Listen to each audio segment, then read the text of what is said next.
Is there a time in your life where you feel like you have leveled up in person? No, I'm sucking shit all the way. Wait, what was the question? Is there a time in life that you feel like you've leveled up in person? Oh, yeah. Yeah. I'll give one to start. When my little girl started to get older, we got her a set of roller skates, and then I bought myself some. And my wife and her, our girl, are much better than me, but I'm pretty good. I'm pretty good at roller skating. I leveled up in that way. I didn't think I could ever do it. I thought it was impossible, and then I did it, and I was like, this is fun, and I can do it. Nice. You know what? Speaking on the concept of gaining skills, that's kind of a form of level up. I would say for this past Christmas, we got my son a ukulele. Oh, nice. And I was like, well, I can't afford lessons, so I guess I just need to learn it so I can teach him. Yep. And he's like too young to really like have the attention span to be like, put your finger here, now strum. Now this is a chord. He's like, no, I want to play, and he just kind of bangs the thing. So in my little moments of like, if I'm like watching the kids and they're just like playing with stuff, I'll like grab the ukulele and I'll like put on like or I like look up like ukulele like chords for like a song that I like, and I'll just try to match the finger positions, and because I know the song, I can kind of figure out the strumming pattern. So I don't know if I've gotten a full level up, but I'm definitely really close to a level up. And with this, I guess this is my what do they call it in 2E? They call it dedication or something. You're going for a good old youth dedication? Bard dedication. Yep. So, well on my way. I guess a different art form of bard, because I already have the singing right. bard. Anybody who's known Tim for any amount of time could tell that he started his life with a bard dedication. Yeah. True. Came right out singing. Tim will be a bard in our future feudal America. Yeah. That will be your contribution. Yeah. I'll just be in some rundown tavern, just playing for my bread. I tried to do wizard, but I'm not smart enough, so I'm going straight barbarian. This is one that I've always felt this way about, but it was the first time I changed my oil on my own. That's a good So one. long time ago. Yeah. I don't know, when I was like 15 or something, I was like, I'm gonna start changing my oil because I don't think I need to take this in. Yeah. So that's always been a big moment for me. I was like, fuck yeah, I can fix my car. Yeah, exactly. Yeah. That's definitely a thing, because I mean, like, my dad always kind of forced me to go out there with the car, whenever you change it. Yep. But yeah, it's such a good feeling when you're like, oh shit, I have to do this by myself. And you're like, I get it. Wait, I got it. I can do it by myself. I can do it. God. Do you guys want to hear a horror oil change story? Oh, please. Yes, those are the best. Okay, so Or the worst. I don't know. It didn't happen to me, so. So we had my wife and I had a baby in 2024. It's been a crazy year, and we've neglected a lot of things in our life. Mm-hmm. And so right before we went on this trip that maybe it's a little more echoey. That's because I'm not in my usual recording studio. But we decided to get the car checked out. And I was just like, Ariel, we really need to do this. It's been on my mind for a year. We need to take this car. Oh, God. I was like, I think I changed the oil recently. I think I just did it 5 months ago, so it should be okay, but we need all these other fluids changed. And she's like, all right, we'll just do it. I'm like, okay. So we take it in, and it's just like, you know what? The main reason we're coming in is so brake fluid, automatic transmission fluid. Oh, just do the oil while you're at it. I did that recently. And I get a call a couple hours later.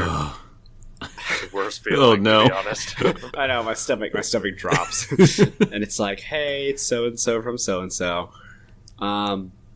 We need to do a second oil change on your car. What? The mechanic came out and showed me black sludge that was supposed to be oil. Oh. And they have to do a special, performance cleaning of your car in order to try to cycle out all the crud. So they basically had to change my oil twice. What? What? Yeah. What Okay, happened? when was the last time you got it changed before that? After like talking with Ariel again, I was like, I thought I just got the oil changed like 5 months ago. And Ariel's like, Timmy, that was a year ago. Oh no!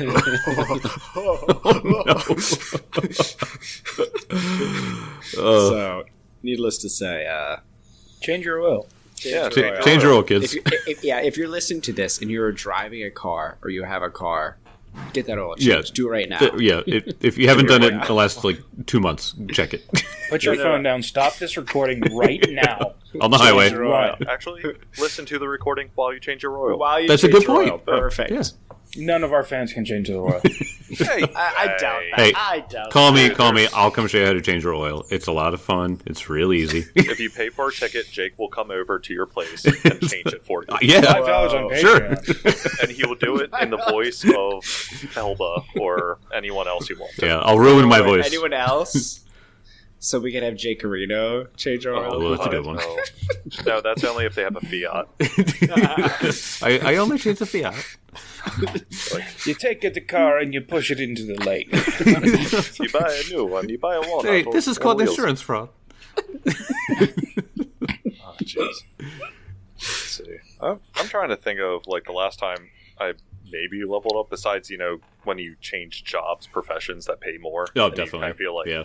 But honestly, if I had to go for more of a physical one, was back in the day. I used to work out a lot because I used to go to the Y and stuff like right after work, and it was probably one of the first times that I was able to improve like doing a what was it called, a like anything with like what they call the skull crushers and all that stuff but anyway, doing a Stand up and show off those washboard abs. oh, You got Mark. I used to be actually fucking fit as shit.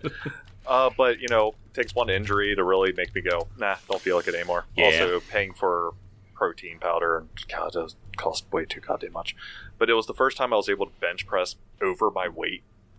Oh, that nice. was like one of the things I was like, I could do it 10 times. And then after that, I'm like, I don't want to do it again because that sucked. But it was like that feeling though, like because I used to have a workout partner and stuff, and they were like, "Yo, come on!" And I'm like, "All right, let's go."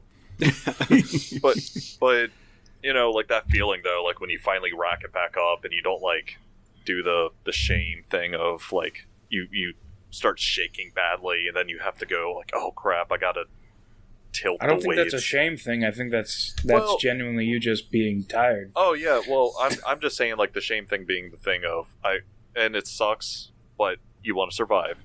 It's when you can't pull it up and then you kind of lower itself back on your chest and then you tilt the pole so the weights fall off Oh to one yeah, side. yeah. But the problem is the reason it's a shame thing is because everyone then looks at you Yeah, because it's so they hear the loud. clattering weights and Yeah. you're like, my bad. Like that's why you have a spotter. Big time. Right. Yep, yep. But that was a good day. That was like a day I was like, oh my god, I had never done this before, and man, I was really good. Then I was like, oh, that's right, I was in my 20s at that time. You Yeah. just reminded me, I Cal. forgot my protein shake today. Oh no! Yeah. I was about to say, Kel, what are you benching these days? Like 625 or something? God, I wish. My working weight went up to what was it? 235 the other day. So that felt you're pretty good. working? Yeah. Oh my So, god! but more than I weigh is what that is. Yeah. Oh my gosh! He's not benching me yet. I actually need someone to come to the gym and spot me because I want to actually get a 1 rep max bench. But Well, if you go to the gym at 9 o'clock at night like I do, I'll be there. Yeah, brother, I'll come and do it. sometimes I go to the gym at 9. But Not often, but- I don't know how we keep missing each other then, because. Well, I think I did. I was doing that a lot more like almost a year ago. I've got a lot better. Okay, yeah. No, I've every single time I've gone to the open gym, it's like 9 o'clock at night and nobody's there, and it's awesome. Yeah. Yeah, our gym's always empty because with open gym, Yeah. it's fantastic. Yeah, there was a gym down the road from me that for a while, they were a 24-hour gym. So you just swiped your card and you just went in. And I fucking loved that. and then they sold to the Y, and Yeah. that all went by the my wayside. bad. So. Yeah, that was the one by. I think it was by the Food Line, right? Yeah, it's in next to the bank. Yeah. Because that was the one I used to go to all the time because I would go back from work. But yeah, I remember that when they transitioned to the Y, and I forgot it was actually something beforehand. Yep, 24-hour gym. Yeah. Well, clearly you guys are benching a lot more with your character level ups. Yeah. Let's talk about what you guys got with your new level ups. Let's keep this short and sweet. Let's just do the cool things. Let's not go into some of the nitty-gritty details, but let's talk about some of the awesome stuff that you guys get for level 12. Well, for starters, I'm even harder to die. Yeah, well, surprise, surprise. AC +1. My AC is now 35 if I have a shield connected to me. Poop. Which I always do. Yep. Funny enough, for skill feats, I'm too angry to die. Which, if anybody knew the greater context of our characters, this just works with Benson. Basically, anytime Benson gets knocked down and then is brought up again, I get a free intimidation chance for anybody I want to. So I basically die, I wake up, and I just scream and I scare people. It's so on brand. Benson's just getting more terrifying and intense. Yeah. The biggest one I got was Blessed Counter-Strike. So you call upon a divine power, a weapon, or unarmed strike against an enemy who triggered your champion's reaction. And the strike deals an extra point of weapon damage, so I get to do extra damage, and the strike hits until the start of your next turn, so my next turn, even though I use my reaction for it. The target gains a weakness equal to half of your level. Yeah, so the blender just got adamantine blades is all that happened. I'm a bad dude. Yeah. Yeah, so Those are the biggest things that happened to me. That's awesome. So Garn continues his discovery of his newfound power, and he gets another eminence and transcendence for his weapon icon. It's called Compliant Gold.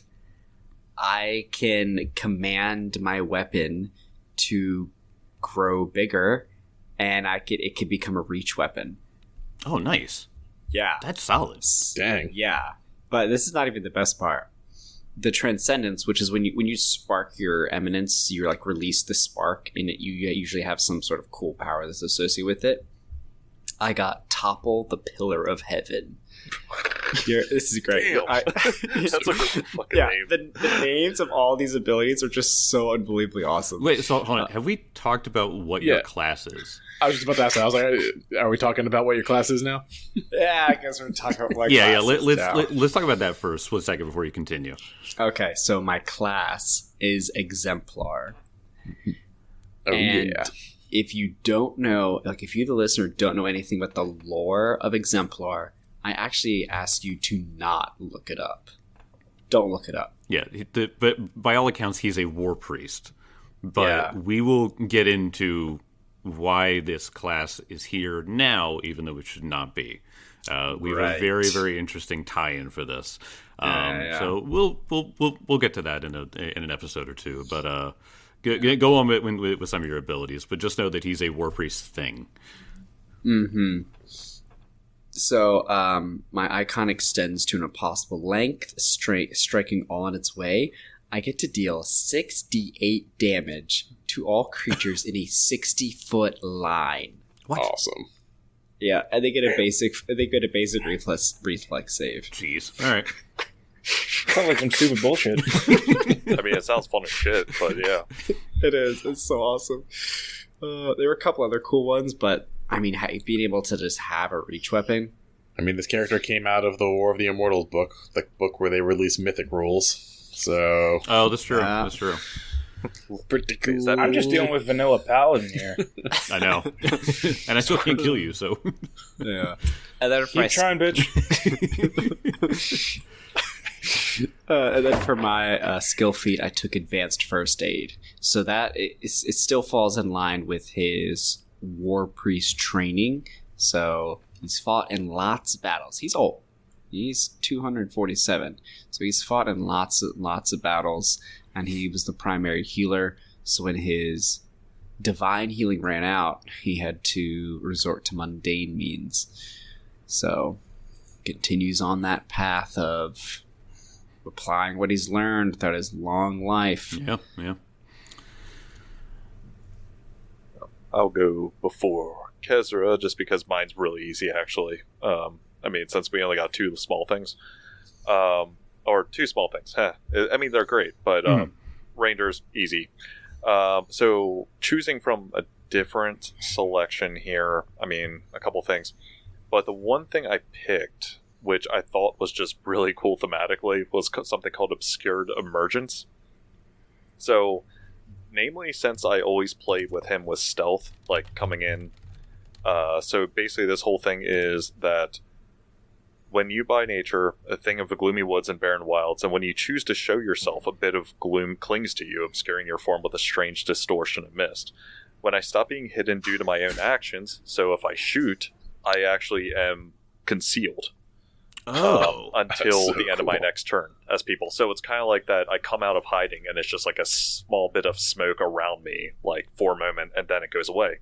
But the thing is, it doesn't say that it's like once a day. It's just that I can't use it to hide and just keep doing it.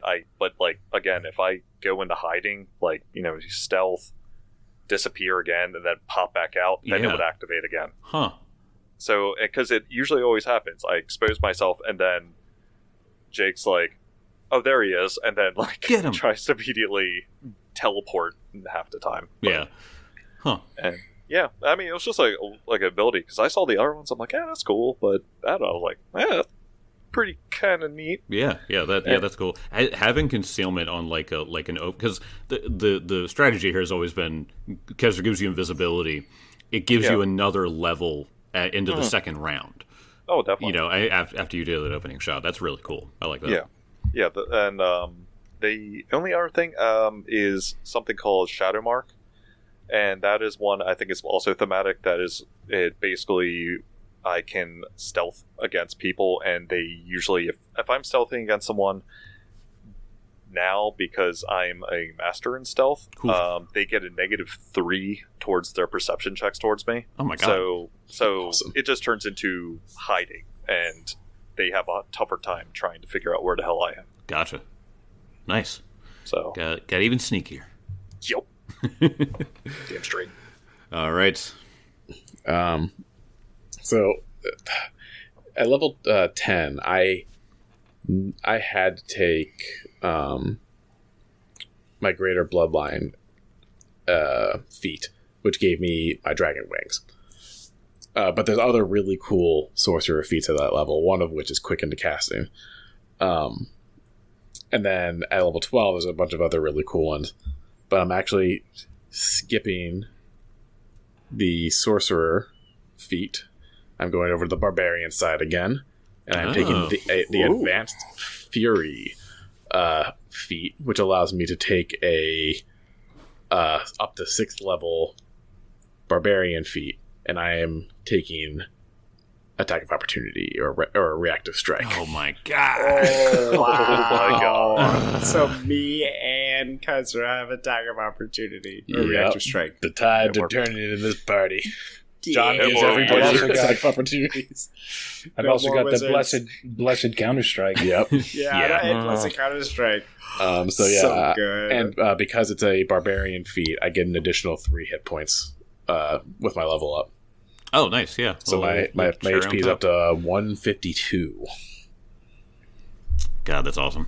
Yep, 152 is a God, that's sorcerer. nothing compared to mine. I'm gonna. I'm a sorcerer. Yeah, that's like the chunkiest For a sorcerer, sorcerer. that's actually incredibly impressive. yes. And then y'all saw me just do dragon form. So dragons have reach, all kinds of nasty attacks for for a reactive strike. Yeah. So, all right. Gonna double every combatant in every encounter going forward, just to balance this shit. Okay.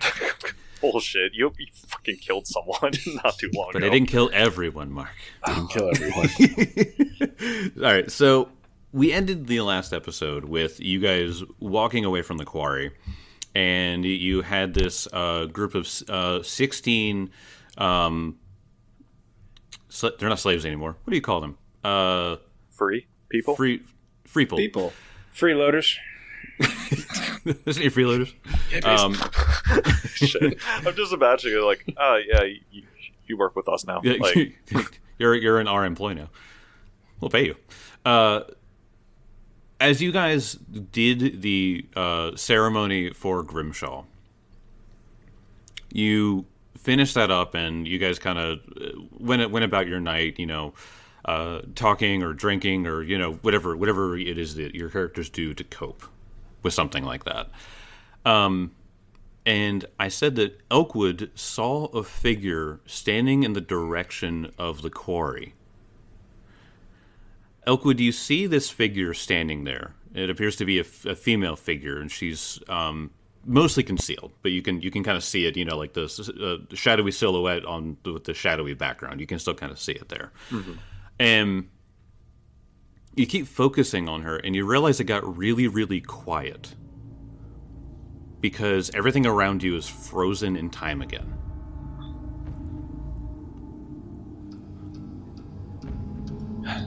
Yep. So, I would say at this point, I mean, like, he was drinking pretty heavily, just saying, whatever hooch you said that was. But I would say he's probably coming out of it a little bit. Like, it's kind of like one of those wake-up calls that the more you focus on something, the more it kind of like whatever he was feeling before, which was like this depression, it's like dread kind of starts coming in, kind of like, someone's about to yell at you quite a bit. Yep.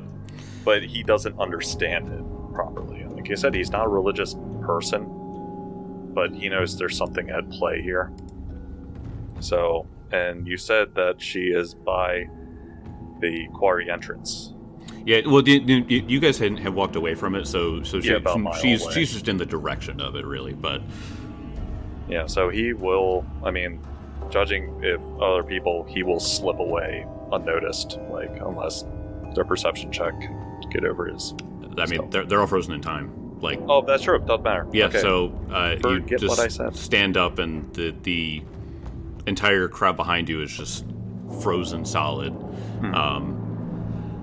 And the color seems to drain out the closer you get to her. Yeah. And the closer that you get as you continue walking toward her, you can see that she has a hood over her face, and her head's kind of down, sort of concealing any features.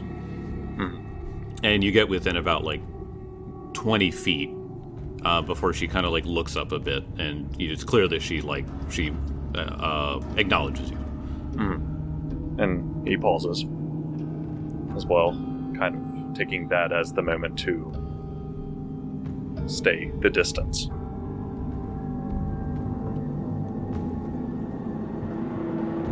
He kind of waits, he's because he's unsure what to do, he's kind of not trying to fidget, but he kind of also lowers his head slightly and looks back up.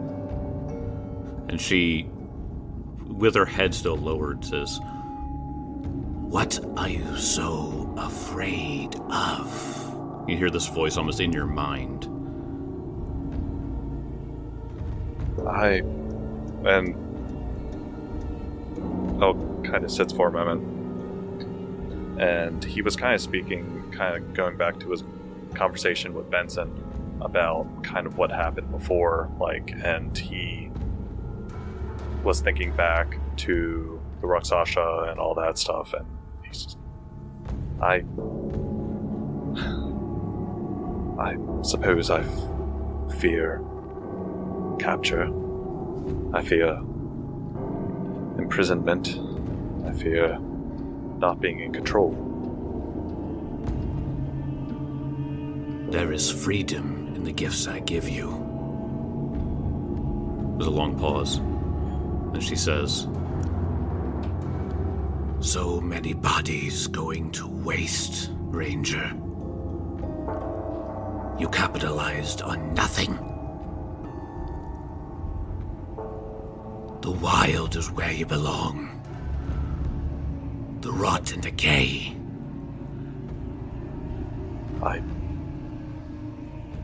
And it's like at a moment that like he was thinking about, like, ever since the Mwangi, he kind of had this feeling, especially after that one charcoal priest, I believe it was, that he took its heart and tried, but then immediately couldn't stomach it. It was just kind of like this feeling, and then he's like, I cannot. That's not me. That's not what I want to be. I want to be free. I want to be part of nature. I can't. Not in that direction.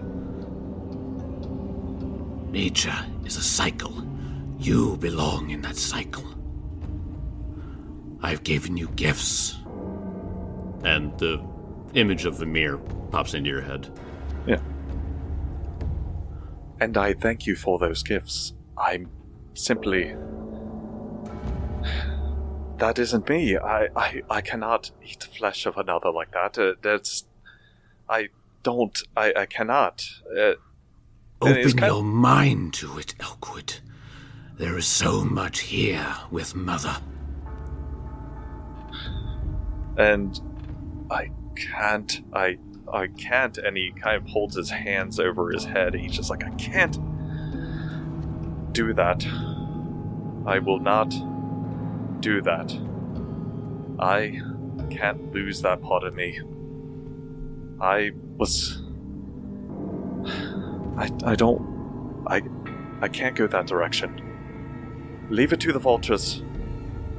I'm not a vulture. I hunt, and I eat what I kill, but I cannot do something like that.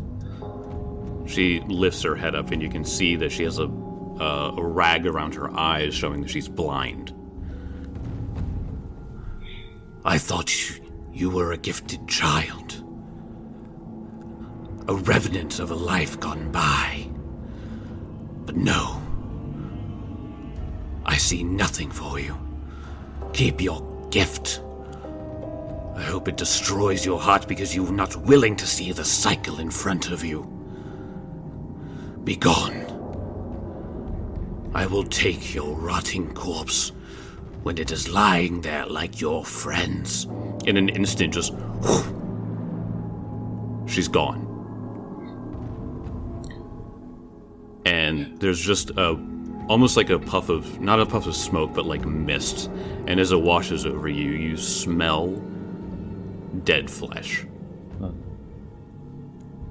And you can't place it, but it sounds like the sound of like flies. And as it just washes over you, you feel like you've broken free of something. Yeah.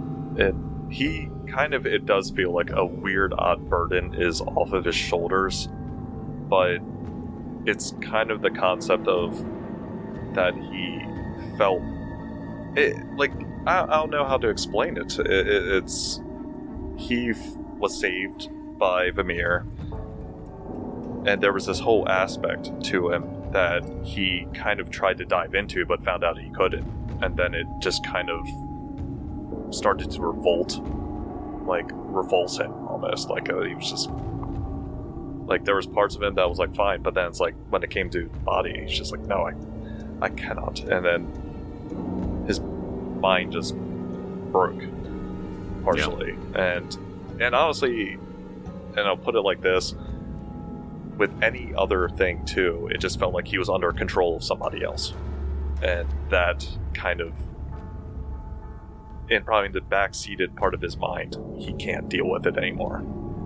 Yeah. Like, and so at that, she vanishes. And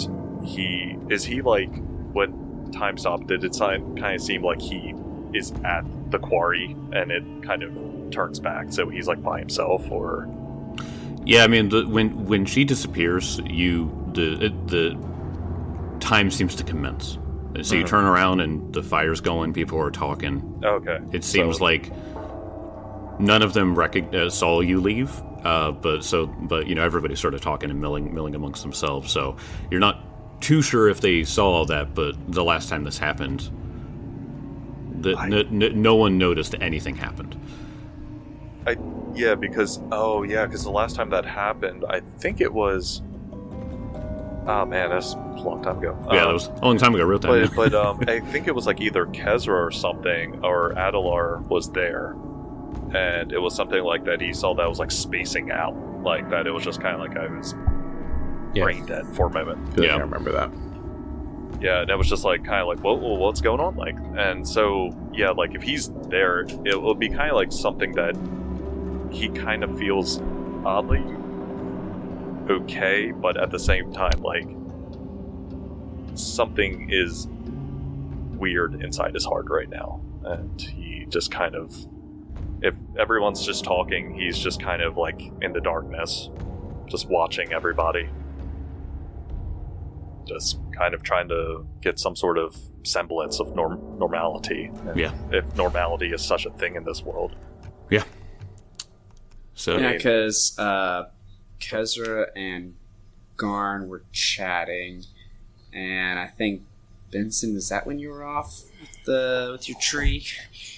That was me and Elk did that thing together. So Right, that was hours okay. ago. yeah, that was a while ago. Got you. Okay. He brought the tree back. We said we need to cut it into pieces. Yeah. If you guys are ready, you can go ahead and get a good night's sleep. I mean, try anyway. Benson will not. Benson will, as everyone is laying down, go back to the grave of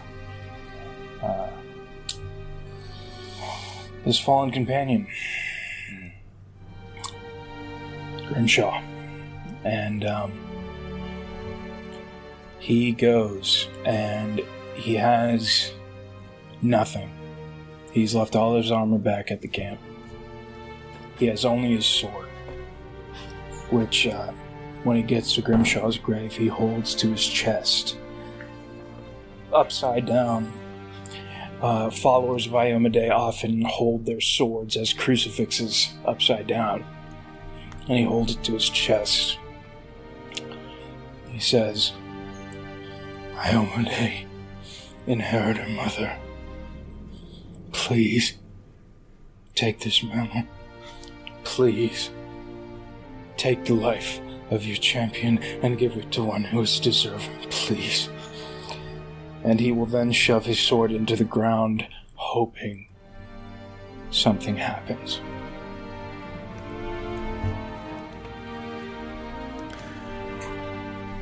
You shove your sword into the ground, and nothing happens physically. But what ends up happening within Benson is there's a sense of duty that overcomes him and empowers him. And it gives you that feeling to know that, like, you were chosen. You were the only one who can do whatever this mission is. And there's something that, like, overcomes you, that while you have failed and while sacrifices were made, the sacrifices happened because they had to. And it's got to kill Benson because he gives his life for everybody. He gives his life to those around him. And for some reason, he just can't sacrifice enough.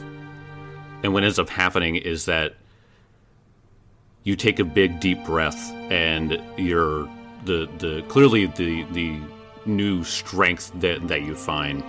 You're able to just, like, pull the sword out, and it feels lighter. Your shield feels tougher. Like, there's so much about you that you're just like, I have to keep going. I'm chosen to do this, and here I am. I'm not crying, you're crying. I don't have to cry. Stuff, man. Stuff. Just, he leaves one thing alongside of the rose that was placed. He leaves a symbol of Iomedae, a little pendant. As he leaves it, he just can't hold himself together. He just says, I'm so sorry. And he walks away.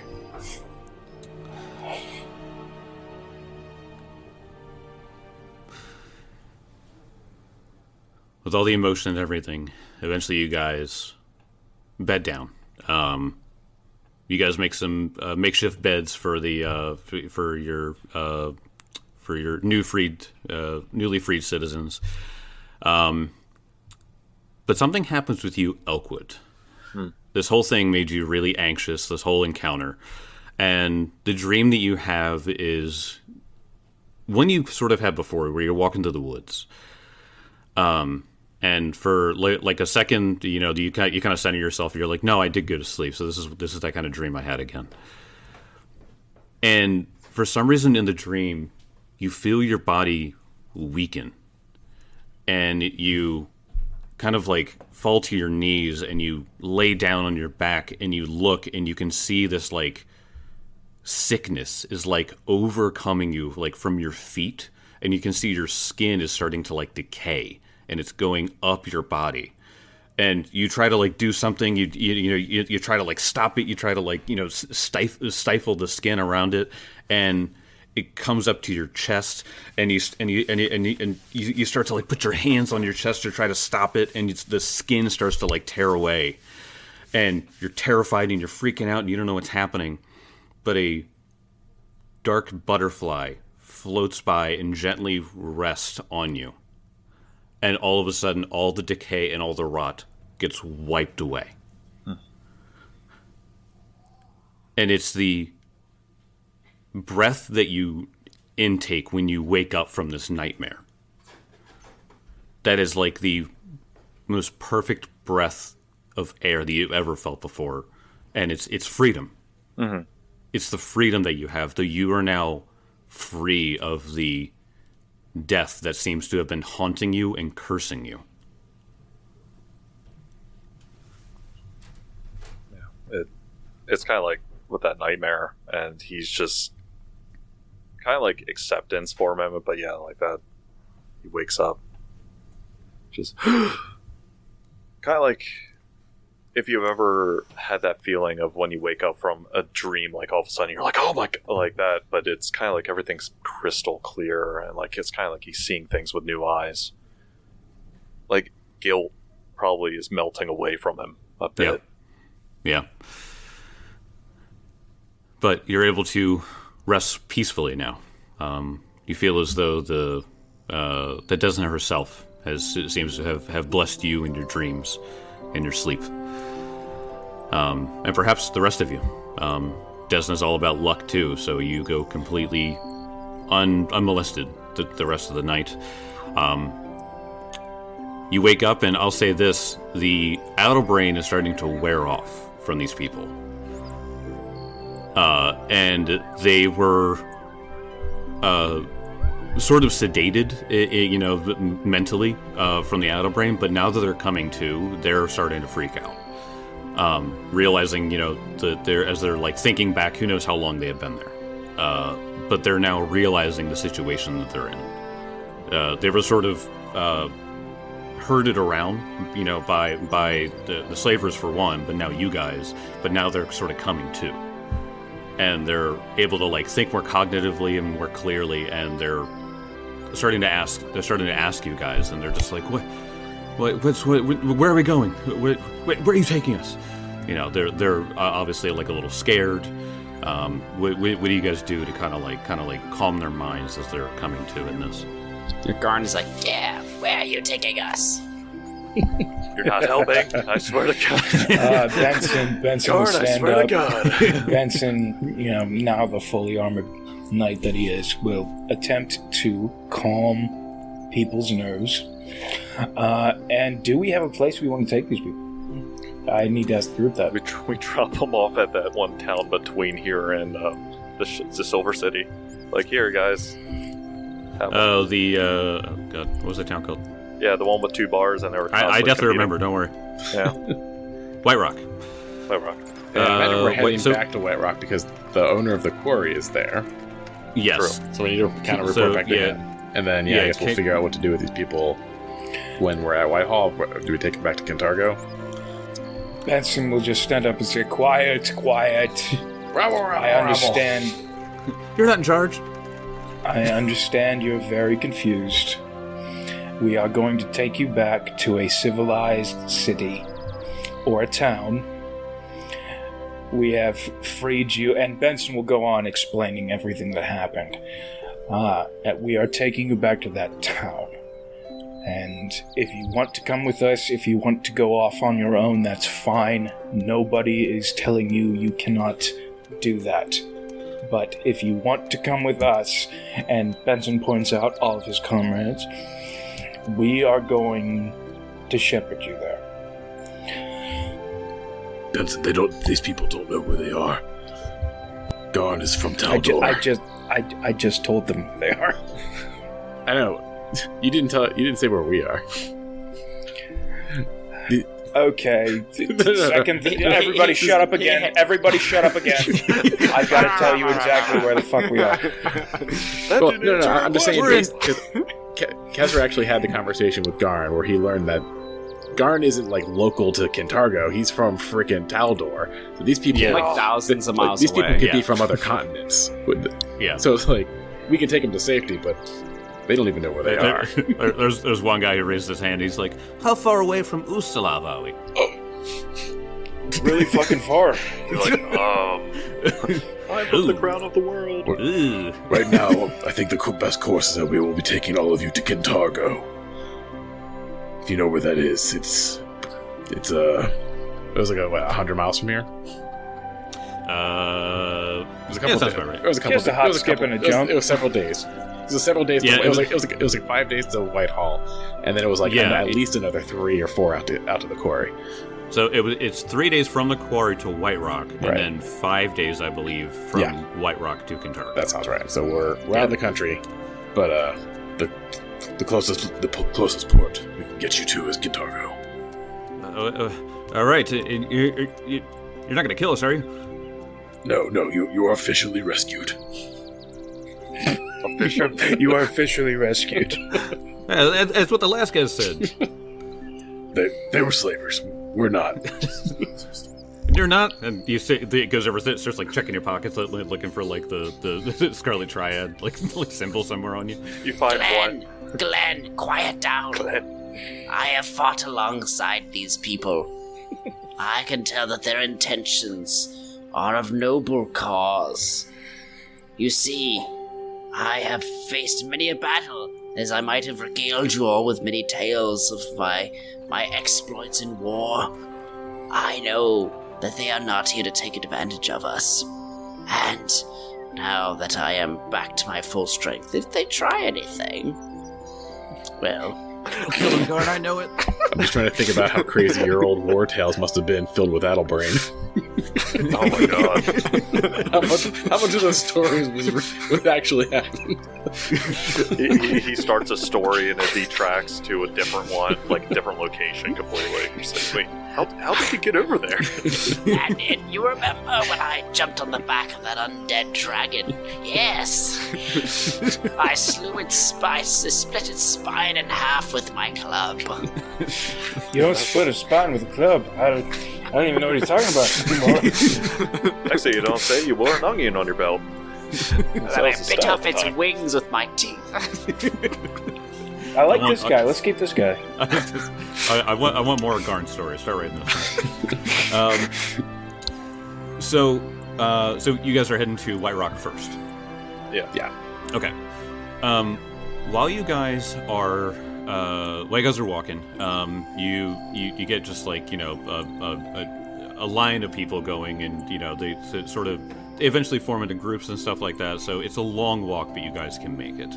Oakwood, I'm sure you can make plenty of survival checks in order to forage or hunt for food for all these people. Nah, I don't feel like it. No, I mean, like, actually, he was going to say that, like, if once their Addle Brain's off, if there's other people that might be skilled in survival as well, like, you don't know, one of them might be a range, like, not a full ranger, but, you know, a hunter.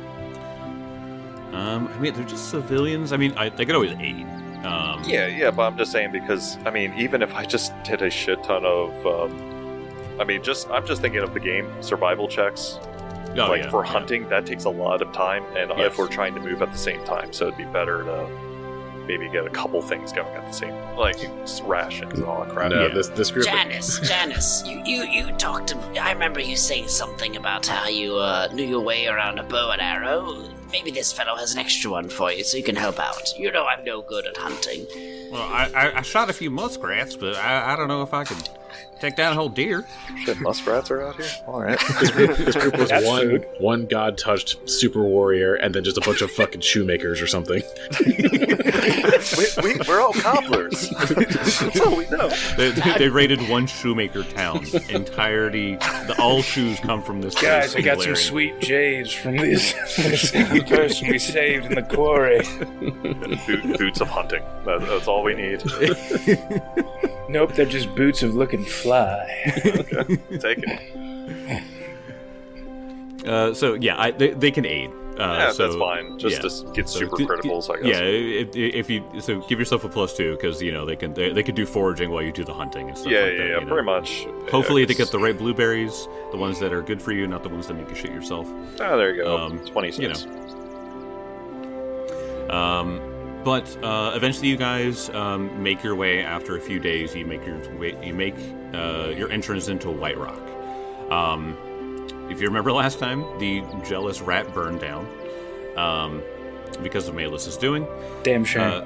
So they are still putting this thing back together. Remember, they had to do a tear down and then salvage and then try to rebuild. So they're in the middle of probably do the foundation or something like that. So they're doing it. It's just taking a minute.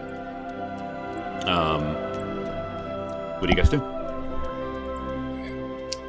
Benson walks straight up to the governor's house. Kenton Jaltero. He was... Oh, yeah. Let me have a picture of him somewhere. There he is. This lovely gentleman. That guy. Yep. Yeah, that guy. He's drinking and working on his roof again. He looks up and he goes, "Hello there. Seems you've returned. What's of my quarry? I pray everything is in order." There are many things that are not in order. Get down. Oh, are they quite dire? Should we discuss this over a beverage? If you wish. I want to clock this guy so bad. Mm-hmm. just that response alone. She's like, he has no idea. You told him, and he's like, oh, it must be serious. But Benson just wants to hurt people. He has no idea. Yeah, he has no idea. What was that? Benson's into hurting people? So he climbs down. You guys go into his hunting lodge there, the same place you guys talked last time. He pulls out some gentleman jack or something. He goes, That's a nice mint julep. They always say 9:30 is too early. I disagree. I don't know why he's an alcoholic. It doesn't say that in the book. It's now canon. Canonically now, yes. He has a town that has nothing but 2 bars. He's an alcoholic. 2 bars and 5 houses. I mean, come on, what else you got? Not a cobbler in sight. If only we had one cobbler. There are no services rendered here. It is just alcohol and rooms. We have an army of cobblers here for you. But the whole town is out there building their bar just so they can get back to drinking. This is one of the 2 most important places. We need it up now. Benson will sit down next to this man and explain everything that happened and explain that he now has to deal with a very large amount of slaves that have been freed. And he will say, I understand that you have a very small town. He pulls out a token with the black crest on it, hands it to him, and he says, don't worry about costs. One, you just pretty much trauma bombed him with like all the shit that you guys just went through. Yeah. Oh, he was trauma bombed? Okay, sorry. He was trauma bombed. I was enjoying my 9:30. He was Benson's like tears. He is. I mean, the Velstrax you told him about that like killed Grimshaw and stuff like that. I mean, he just has his hands over his forehead, just like tucked into the table. He's just like, oh my word, inherently praise you were there, but I know not the first thing of how to do this. I'm simply a mayor of a small town that we. More than happy to help those that were affected, but here we are with this entire situation. Fine, we will hold you for a few days, and we will do everything we can. But we are still rebuilding the Jealous Rat, as you see, from like a block away. He points. Benson just kind of looks at him, and he pulls out his entire. By the way, Benson has not really spent much gold.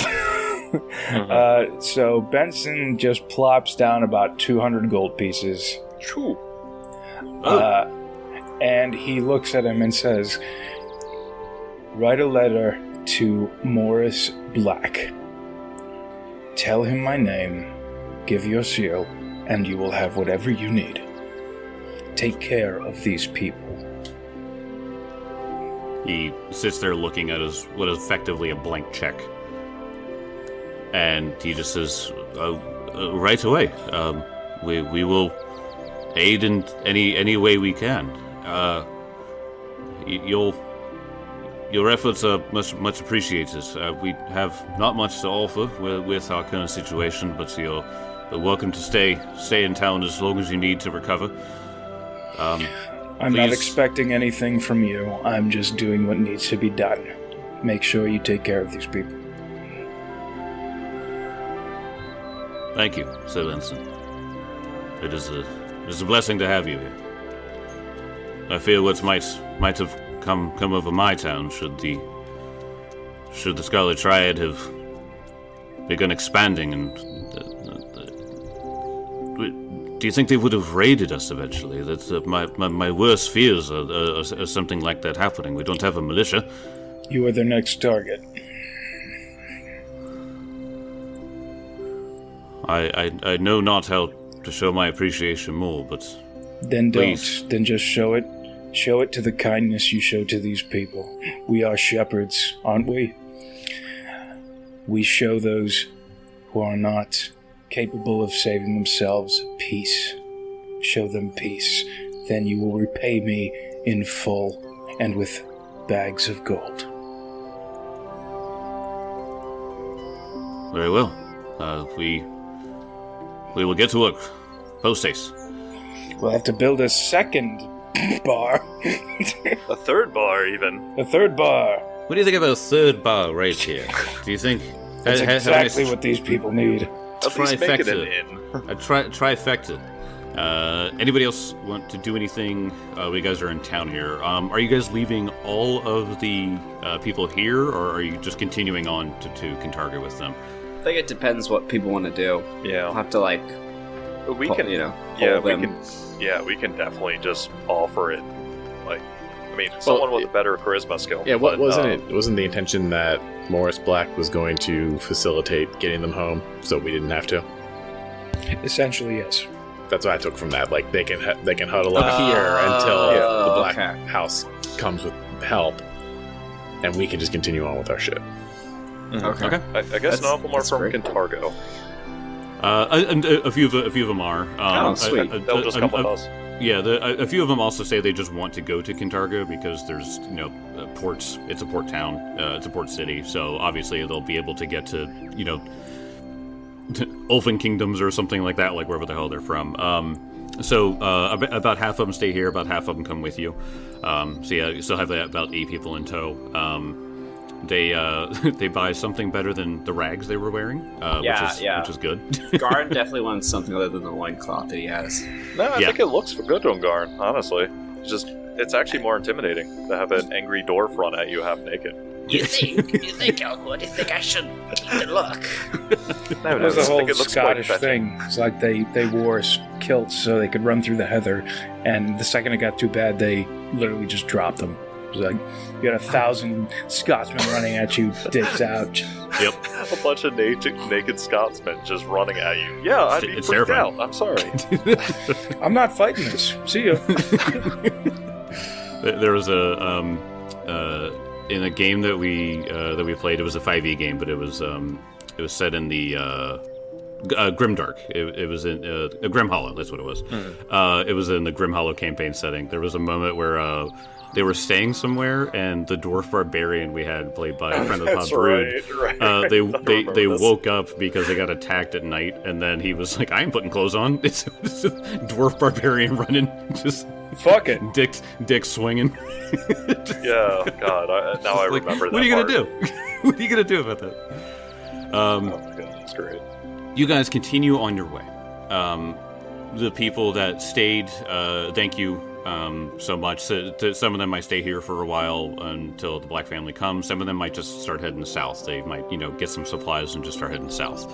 But they're in a much better spot. The people you have with you continue along your path with you all the way up to Kintargo, another 5 days. When you guys get to Kintargo, as you all arrive back into the Silver City, Kintargo, things appear to be more lively than usual. It has, after all, been 3 weeks since the visage of Barzillai stopped haunting the locals.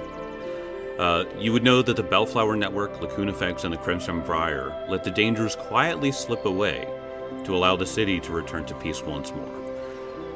There's an underlying sense of gratitude from the people that know that the Silver Ravens once did this too, and some might even claim the victory to them rather than you guys.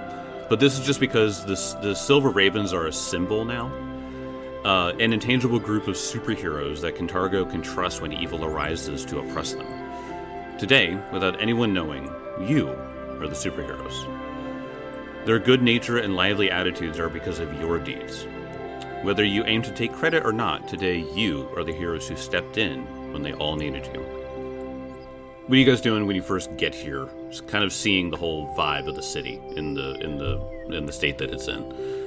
I don't mean to put too fine a point on it, but I don't have any armor, I don't have any weapons, I don't have anything. Perhaps we could furnish me. I would like to accompany you all. I spoke to Kezra the other night, and I think he is good with me coming along, but I haven't really gotten a chance to talk to you, or you. Motions to Benson and Elkwood. But if you all will have me, I have waged war on the Scarlet Triad, so whatever you all can help me with, I promise my body and my blade to fighting them. Can I make a roll to see if the Black family has any weapons and or armor selling in this particular city? Yeah. Roll society or arms. Roll arms dealer. Arms dealer. That is exactly what I'm rolling.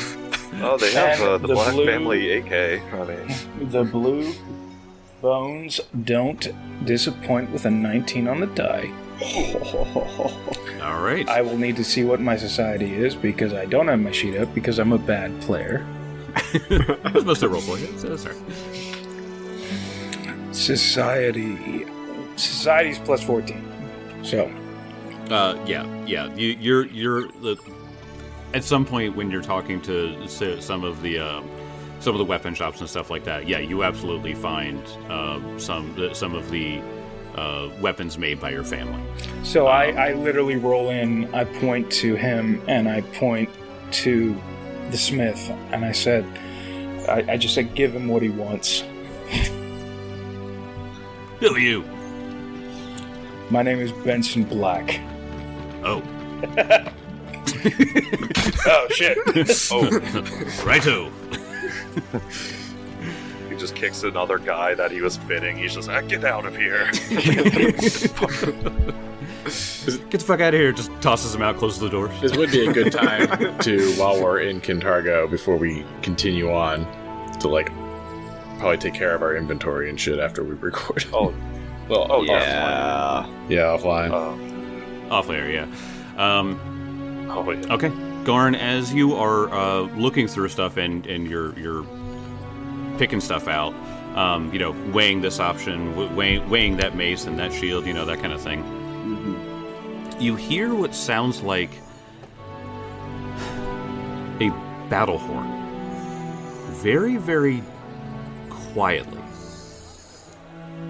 And you sort of follow it, and you see on the wall near the counter is a drinking horn. Huh. And as you get close to it, you realize the wind was blowing through it in such a way that it was making that noise. Usually it would just make like a light whistle, but for some reason you were hearing a battle horn ever so slightly coming from this thing. Tell me, how much for that? That's mine. I must have it. That? Yes. I use that for drinking, friend. No. Let me show you. Yes. And he takes it in his hand, and There's beer in it. there's beer in it. Well, he Drinks the beer, obviously. You drink it first. He dunks his hand into the beer. Because there's like, oh, you It's like, leave his horn alone, you old fossil. Pick up the damn armor. Hey, what the hell? And he pulls out a vial. It looks to be some sort of elixir. yes, that's right. And he tosses the vial, just smashes against the wall, and he digs his hand into it, and he pulls out another one, and he tosses it against the wall, he pulls out another, he pulls out another. Yes, What are you doing? The guy goes over and grabs it and looks inside, and he's just like, the hell? Is this like magic? No, Have I been drinking out of a magic drinking horn? No, that's not it. This is just a regular horn. But you see when an item calls, you must answer its call. And he does it one last time. And he's like, here, drink. So your hand covered in beer with the vial. With the vial. Yes. So he takes it. With an insane look on your face, too. Yeah, Take it. Drink this shit. I wouldn't drink that.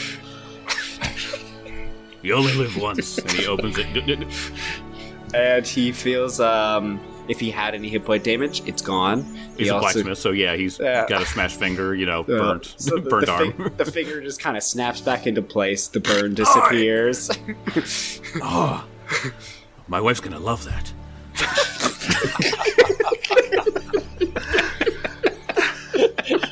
God, my peen's been so soft. Goddamn, that's good. I'm rock hard right now. That's good. Thank God you gave me a magical little drinking potion out of your horn. Now I'm rock hard. My wife's gonna be so happy my fingers healed. Oh my god. It's because the peen don't work. It's the first thing the guy thought about.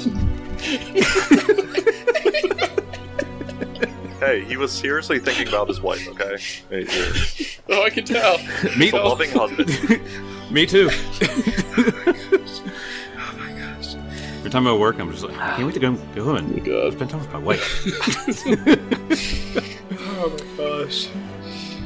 So his it heals him, and he's just like, what? This is mine now. I didn't know I had a magic drinking horn. No. You do not see? Try to do it. Go ahead. And he well, one, he pours the beer out since you stuck your hand in it a bunch of times. But he like puts his hand in, wiggles it around, puts it upside down and shakes it. How'd you do it? No, you're a magician. You're some kind of magician, aren't you? Just a sleight of hand. I don't know what I am, but I am this. And he like the mote of like the divine essence kind of hangs there. This is what does it. It is not arcane. It is not primal. I don't know what it is. But this horn, it is called to me. Whatever price. It is, I mean, I think I've already paid it in full. Happy wife, happy life, am I right? It's a horrible stigma that nobody should follow.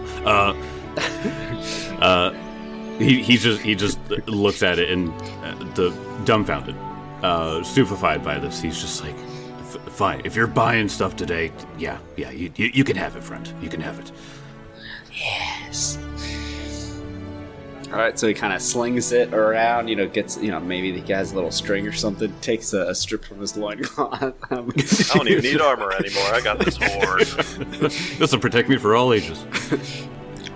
So yeah, he got his Horn of Plenty, which I'll go into the mechanics of that later, but it does, I am able to pull out elixirs from it, or healing potions of some kind. Healing potions. Pretty cool. Yeah.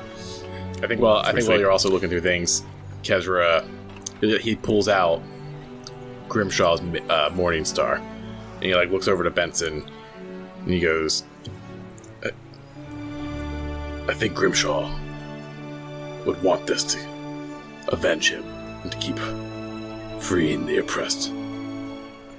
If you agree, Alright, quick Benson. time out. I thought that was one of Tim's new characters, like things. Like your focuses or something? Oh, so the thing with an icon is it's technically any item of a certain category. So like me being like drawn to a specific item is I could be recalled to like any kind of version of that mundane item. So like me like forging a bond with a specific item is more of a flavor choice on my part and less of like a class mechanic. So you're not connected to this item? I mean, I think Garn is connected to this item, but by the technicality of the rules, I could have the same connection with any version of this item. But I mean, he doesn't necessarily know the mechanics of his class. He just thinks I can do this thing with this item. He's still trying to figure stuff out, but that's the item where he kind of first discovered his power, so I think he would like to have it, but he's obviously not going to ask for it. There is a second that Benson looks genuinely disgusted at Kezra. It has nothing to do with the idea of what Kezra is doing. It's the fact that that weapon was not buried with Grimshaw. But I think he gets over it relatively quick. And he just... What did you have in mind? I think Garn should use it. Seems right up his alley. A freed slave using a weapon of the champion of Melania? Fuck yeah. Hell yeah. I wasn't going to ask, but it is pretty sweet. It's kind of fucking sick wicked. Whoever built this character was awesome. They had a great taste in weapon. Yeah, I heard he was smoldering good looks as well. Saw him, he was hot. Pretty tragic backstory of really deep character development. But he still had a dump truck of an ass. Always remember that. In terms of what we did bury Grimshaw with, because we actually didn't discuss that, I did imagine burying him in his armor with his shield, and I feel like we take everything else of his. Maybe not his fiery cloak thing. That was kind of his cool ass little thing. He also did have a fairly valuable rune on his armor. Stealth room. The stealth room. That's true. Oh, yeah. I mean, you could easily take that, but yeah, I feel like at this point the armor was completely shredded with that death blow. So That's true. So, okay. Well, so you can, Tim, when you go to outfit yourself, you get like a 20% discount. So just go through and outfit yourself like you would with a new character. Okay. What are you guys doing after this? Garn finally has clothes and weapons and armor. What next? I think we explained to Garn what we're doing. Yeah. oh yeah, I think we should go to like a pub or something just to sit down and talk. Like fill him in on like what's going on. He doesn't know anything about Alcetta's ring or all these he doesn't know that this Eye of the Wise is like a gate key. I don't think we shared anything about Laszlo with him because we didn't really know if he was going to be with us. So I think it's time to fill him in while we make our plan to head back through the gate to Breach Hill. So I think getting in for the night at a pub, filling them all in on that, getting a night's sleep. Yeah. It was a pretty nice tavern that everybody knows about. So there's got pretty good Rubens. Oh yeah. Oh snap. That's I right. was gonna say I wanted a Reuben. Yeah. right now. We'll have to explain to old Reuben that Grimshaw's dead. No, Bob. I just call him Reuben. His name is Reuben now. Bob Casper Rubin. calls him Reuben. What is a Ruban? We're about to change your life. Do they not have them in Taldor? Taldor's got awful food. Horrible. Class, I've never no been. class over there.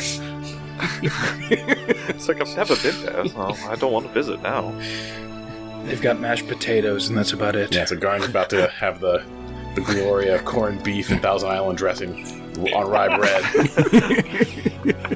Why do I feel like my heartt's clogging up? The first time in That's good. his old ass dwarf life. It's like, Come on, old timer, I got a sandwich for you. All right. As long as it isn't hard on the teeth and is full of fiber, I think I'll be good. Man, going a month without a Reuben is horrible. Can't imagine going 250 years. Only 247. I Garn rounded. have all of his teeth. Close enough. Close enough. Of course he has all his teeth. Okay. Whether or not they're all his original teeth. Could be a little bit of ingot, little iron, little steel, little bronze. He smiles and it glimmers. That's cool. Don't call me Gone Goldtooth for nothing. You guys make your way to the Thornia Rose Tavern. You walk in and I forget the guy's name. I know that he was played by... Are you talking about Sir Thor? No. It was the two owners that were there. The two Oh my God. owners. I need to go back in my Google Docs to remember where all this shit was. The owners, which I definitely remember the name of, and I'm just not saying it.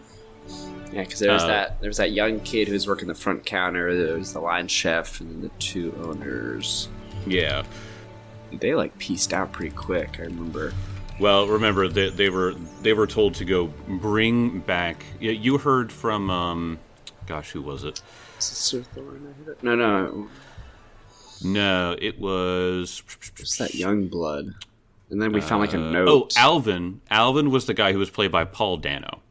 Right. So he's working there, and then the two owners, Emid and Adelaide. Mm-hmm. So they're both working there. You had heard from Alvin that the owners were told to go out and try to get members of the Crimson Briar to come back because they were making them come back so they can murder them one by one.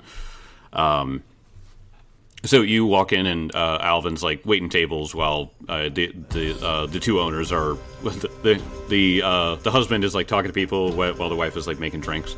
I was told Rubens are here. Alvin looks at you. He's like, yeah. You could find a seat right over there. They're paying. Sure. Reuben's all around. All right, four Rubens. Okay. Jeez. goes back and he's like, "Hey, Bob, 4 more. Table 3. Thank you." Goes back. He goes, "All right." Pulls out the little notepad. All right, drinks for you guys. Give me an ale. 1 ale. 2 ales. 3 ales. Yes, I'll have what they're having. 6 ales. 6 and oh, am I supposed to break tradition here? And he'll actually get a wine. And a wine. Sophisticated. Alright, I had that up. So he goes back. Ruben's come out in 3 minutes flat. Oh wow, that's fast. Almost too fast. Little do you know, he has an artifact back there.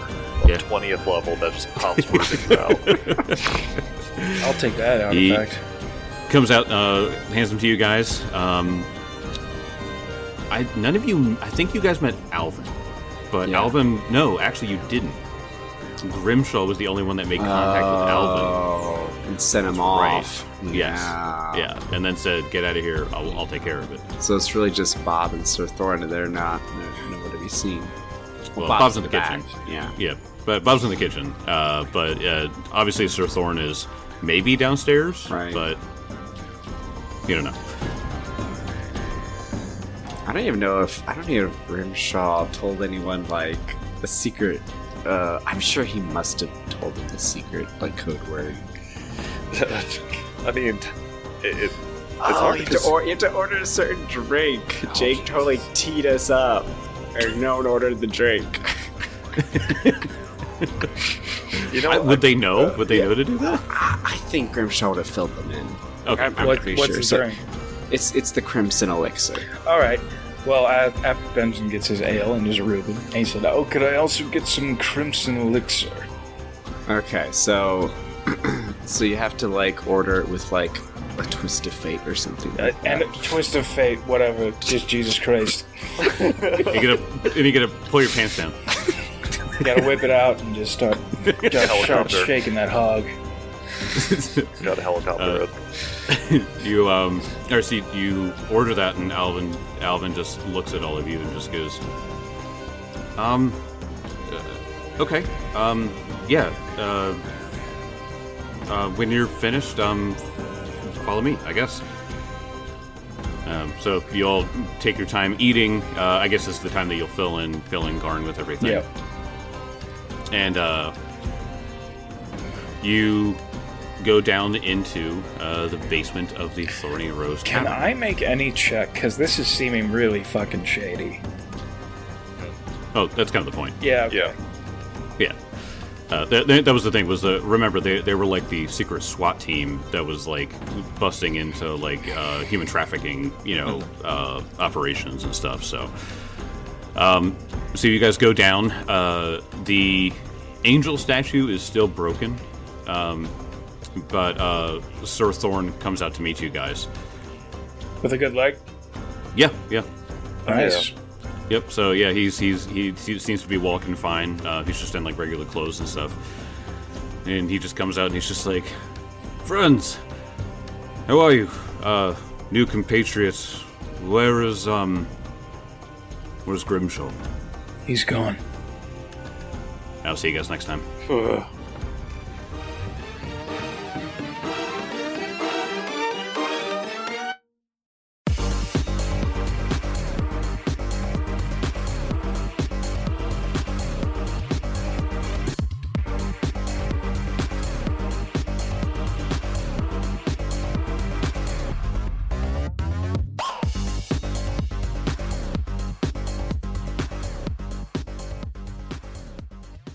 Hey there, everybody.